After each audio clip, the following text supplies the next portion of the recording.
Well, good evening, everyone. Welcome to Walking in Andy.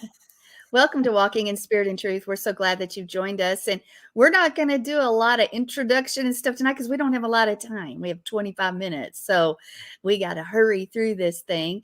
But we are so glad that you've joined us. And if you don't know who we are, we're John and Sandi Craig. We have a congregation in Amarillo, Texas, and we do several things we do several things, and that includes we have a Sukkot and things like that, which we'll talk about some other time. But we had previously just studied Psalm 91, and we went in detail for months on that and broke it down. And tonight we are going to begin to look at Psalm 23.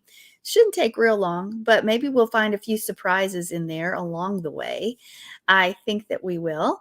And you don't want to miss it because, if we can get a deeper understanding of something so we can hold on to it, so we can cling to that word, which we should anyway, but understand what we're clinging to, what we're holding on, what we're using to sustain us as a weapon or whatever it is in our time of need. That's amazing. That's what we do here. And that's what his word is for. It's to search it out. So we want to welcome you here this evening as we jump in. So with that being said, if everyone will turn to Psalm 23, we're going to read that real quick and we'll see where we go tonight. All right. Okay, I've got it right here. So Psalm 23, verse 1. Yahweh is my shepherd. No. Start at the very beginning where it says a Psalm of David. Oh, yeah. A Psalm of David. Yahweh is my shepherd. I shall not want. Isn't it interesting? Okay. He makes me lie down in green pastures. He leads me beside quiet waters or still waters. He restores my soul. He guides me in the paths of righteousness for his name's sake. Even though I walk through the valley of the shadow of death, I fear no evil, for thou art with me. Thy rod and thy staff, they comfort me. Thou dost prepare a table before me in the presence of my enemies. Thou hast anointed my head with oil. My cup overflows. Surely goodness and loving kindness or mercy will follow me all the days of my life, and I will dwell in the house of Yahweh forever.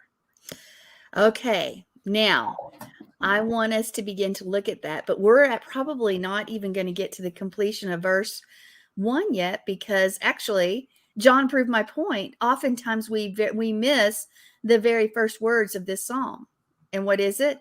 Mizmor la David, a psalm of David. You set me up. No, I actually didn't, but you set it up perfectly. I walked right into that one. Yeah, that wasn't on purpose. It wasn't planned. But we miss that. And it has meaning in its own that sets the pace of the rest of the psalm if we would truly understand it. So one of the things that I want to say is that this psalm again points in part, or at least the beginning, about the things we say and how we act.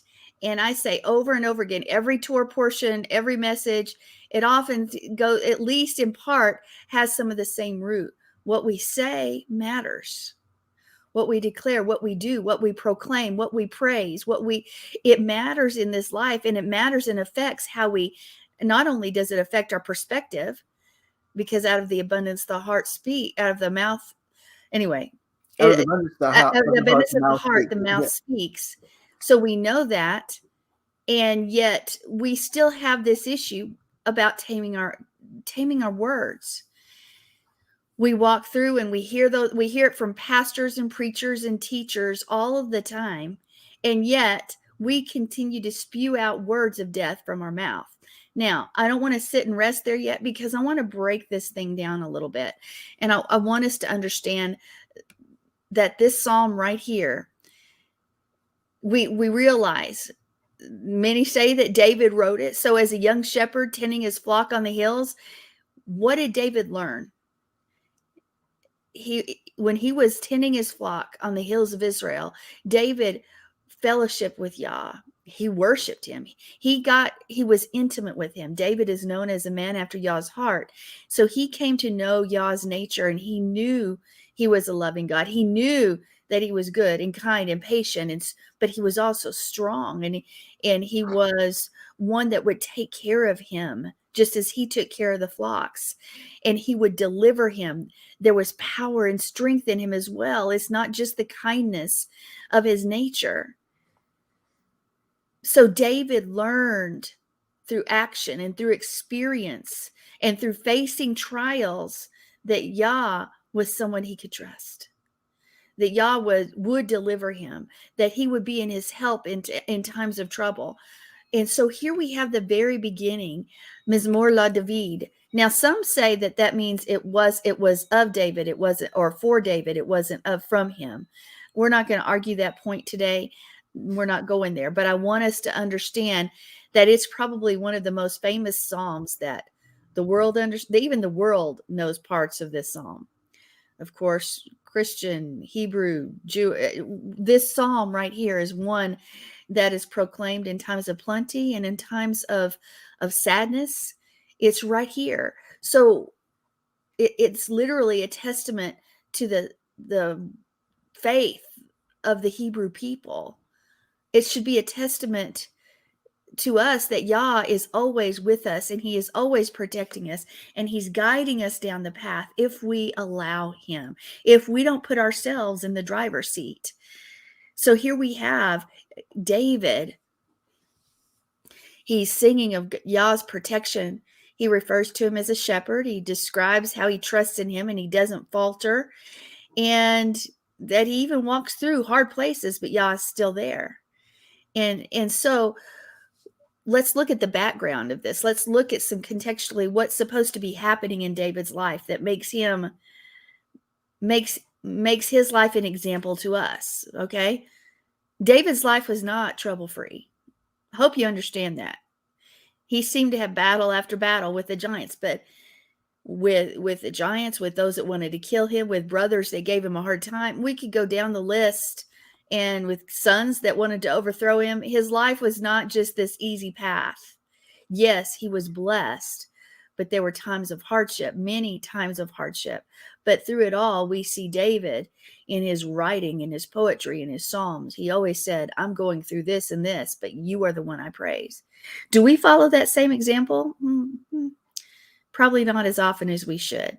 Now, Rashi actually teaches that David composed this psalm while he was on the run from King Saul. What was King Saul trying to do? Murder him? Yeah. So he was hiding in the dry Judean forest of Heret, and he was on the brink of death, it is said, without food or drink. And then all of a sudden, Yah's miraculous hand comes into play, and he nourished him. And it said he nourished him with a taste of the world to come, is what tradition says. So what does David do? David begins to praise him. He begins to sing out his song, and he begins to describe the magnitude of his trust in Yahweh. According to the interpretation of the Tarban Radak, David alludes to how Yah provided for the Hebrew people through every need of that 40-year sojourn in the desert. Well, we know that's true. He did provide. He did take care of them. And so what does that say to us? It should say to us as well that he will take care of us.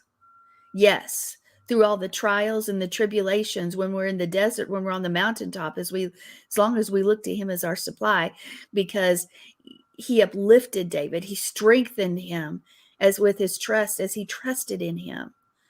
But here's the thing. David was on the run from a king who wanted to murder him.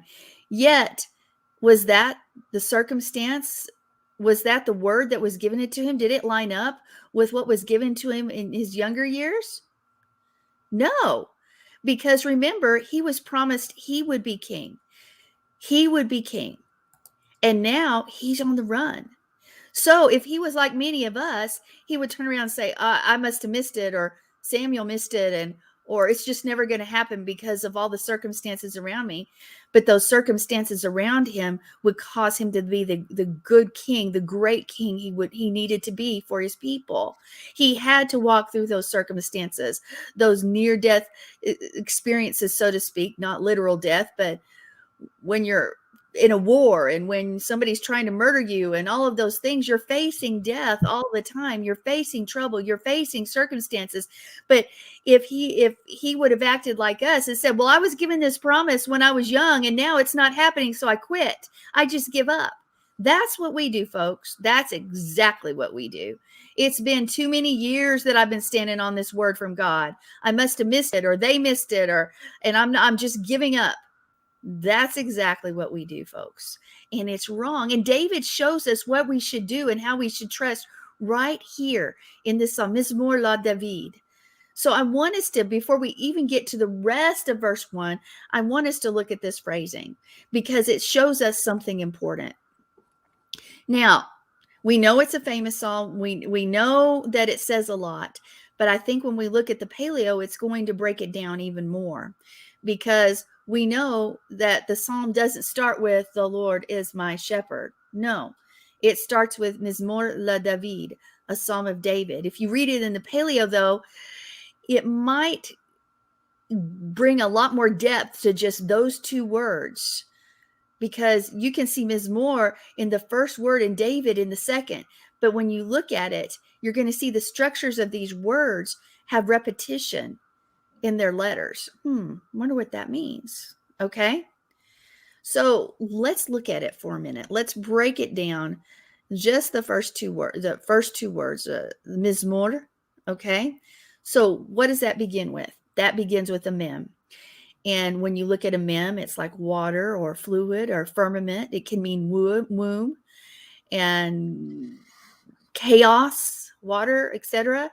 But it can also mean, because of its number, trials and tribulation and even probation. It's actually a picture of waters that can bring destruction, like a tsunami, or waters that refresh, like a spring in the desert. It can refer to living water. Okay, so you have that contronym, the destructive waters and the living water, the waters of life. Okay, that's the first letter, and it's repeated twice in this word, Mizmor. Okay, Zion is our next letter, okay? And it means a weapon or being cut off or a hatchet. It can also mean, with its number 7, spiritual completeness or perfection. So right now we have water and chaos and womb and trials and tribulation. And then we have something as a weapon or something being cut off. And then we have those waters again, trials and tribulation or waters of life and the womb. We have these 3 are the first letters, but then we have the next letter, which is a vav. Now, we've talked many times that vav is a connecting letter. It means a connection, a nail, a hook, a goad. If you think of the tent, the tent was secured with the vavs. And when one vav is removed, then it puts more pressure on the other vavs, which could eventually lead to the collapse of the tent, the tabernacle. You can look at that. I'm not saying the letter means that, but its purpose is to bring two things together, that hook, that goad. And then it's number 6. And then the final letter is Aresh, which means the leader or prince or master. Okay, so here we have a mem, a Zion, a mem, a vav, and a resh. If you've never looked at the letters, then you're going to miss out that searching for something deeper. Okay, I want you to leave that for a minute while we go to the next word, David or David. Okay, and that word, when it's introduced, it's la David. Okay, so really that lamed is hooked to the beginning of the word, which means to teach, again, to goad. It also can mean dedication. And then you have David. You have that dalet and a vav and a dalet. Now, we've always learned that a dalet is a door. It's a path or a pathway that leads to eternal life. Okay. And then we have the connection letter again. A vav is in this word as well. Something is connecting something else. And here again, we have the door or the path that leads to eternal life, that doorway. It can also, with its the number 4, be creative works or the earth or a tent opening. Now, I want us to sit on that. So we have with the paleo of those words, because we're going to look at it from 2 different perspectives. Now, if you put those together, one of the things it could say is that chaos is cut off from chaos and secures the person. You can look at it that way, but what would that have to do with praise, right? Chaos from chaos. You can also look at it as when you're looking at the waters, that the waters of life, the living water, cuts off the chaos through Yeshua, through as he who is the leader or the prince. Okay, so that you can also look at that first word meaning that, and then either way, we have something being cut off.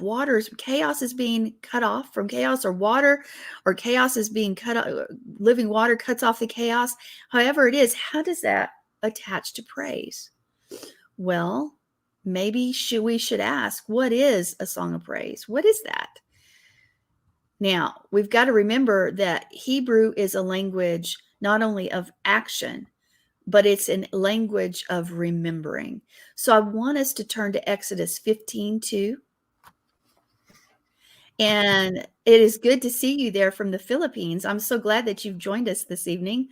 Well, John is turning there to Exodus 15:2. It's exciting to have you there. We actually have some friends in the Philippines, and 3 or 4 friends actually. And so, but it's a country, so it's not like you would know each other. So, but it's good to have you. All right. And it's good to have Nancy too. I love having Nancy around. Okay. And everybody else who we don't know who's here. So do you have Exodus 15:2? I do. It reads, Yahweh is my strength and song, and he has become my salvation, or my Yeshua. This is my God, and I will praise him. Oh, my father's God, and I will extol him. Okay. So if we look at it, Moses' song of praise to Yah, what just happened? He was praising him for the victory over the Egyptian army at the Sea of Reeds, or the Red Sea. But how did that victory happen? Was it by their hand? No. Because Egypt is representative of chaos. Do we live in a world of chaos right now? Yeah. It seems to be chaos sort of all around us. Would you agree or disagree with that, John? I was just thinking about the Craig report when you said that. So. Okay, well, let's save that for the Craig report. Let's save that. So we live in this world of chaos. Well, what's going to subdue the chaos? There's only one thing, right? That is exactly right. It's the living word. It's the water. It's the living water that flows from the throne that's supposed to flow through us. It's Yeshua himself, who is the living water, right? And so we look at this chaos of Egypt is descending upon the children of Israel, but it was destroyed when the waters closed over the attackers. The waters covered the chaos. The waters covered the enemy. So chaos was literally cut off by this mass of water, which could be considered chaos, or you could say the living water. Remember, there you can look at it which way you want to look at it. And what did it do? It secured, it attached the people of Israel to Yah. It secured them, okay? Which is good. That's what we want. As a result, what did Moshe do? Moses sang the first Mizmor. He sang the praise. So every time a Mizmor is sung, we are supposed to be reminded of that victory that secured the nation of Israel, that took them out of Egypt, that showed Yah's hand was going to be there, that they didn't need to worry, that he would do the job to destroy their enemies, to remove their enemies. And then you go back to that promise from him. And he says, because we are in covenant with him, not only are his enemies to be our enemies. That's why we aren't supposed to love things and do things that are against the word, against the Torah. But our enemies are his. Okay, that's what we see in this first word. I think it's such a beautiful picture. Whether it's the chaos, whether it is chaos being cut off or cutting off chaos and it secures the person, or it's the living water cutting off the chaos and connecting us to the head, to Yeshua himself. But so let's look at it with David. Let's look at David right now. So David, or David in the Paleo, is something like the authority of the pathway secures the pathway, because we have that double letter again. Okay, that's one way to look at it, right? So when we bring it together, we know we can have a doorway too, a doorway, pathway, but it's securing, or it's attaching us to the door. So where's that going to bring us? Well, we could read it as control of the tongue secures the pathway. Oh, isn't that what I just said a little bit ago? Something about what comes out of our mouth. Now, I know for many, especially that call themselves Hebrew roots or Messianic, praise has become something they don't want to do. Well, and actually in tradition, they probably didn't do it much in the first place before they came to the Hebrew roots or the Messianic faith. And unfortunately, if David, who was a praiser, was a man after Yah's own heart, and the words of life that spoke, the words of Yah that sung creation into existence, prove that song is so important, because it is actually words being proclaimed from our mouth. It moves on our hearts, it moves on our emotion, and we know that Yah is enthroned in our praises. So there's something that's really amazing about the word that is sung forth, not just spoken, but sung. Okay? So here we have this psalm, Mismor la David, this psalm of David. David is about to control or authority over the doors, both doors, and security. Maybe David is not only a great king, but he's also great with the words he writes down to remind us of what's important. Because I remember David as a man after our own heart. Some may say it's his kingship, but do we really remember him for his kingship, or do we remember him because of the words that he's spoken, the psalms that he said, the things he's done? Yes, what a mighty king he was, and what a mighty example of life as he defeated giant after giant. But David's songs, they of praise, they lead us to Yah, and he opens the door for our feelings and our struggles and our joys and our defeats, so that we can enter the path of Yah. Maybe yes, David is a great king, but his words are what we cling to and what resonate within us and in our hearts and in our lives. So that's why people know this psalm. Mizmor la David is a memorial. It's an emotion, and it's what we need to hear. It is said every Shabbat that you pray this psalm before every meal. Mizmor la David takes us back to the one and reminds us that Yahweh is the one who saves, and he will take care of every one of our needs, with no matter what's happening around us. Mizmor la David. So when we just begin this psalm, we need to remember how important the path, our words will lead us down a path. Remember, I said it might be recited as control of the tongue secures the pathway. What pathway do we want to lead on? Is it the pathway of death, because we're constantly speaking death, or what we say? Well, I've heard people say, well, that's what's really happening.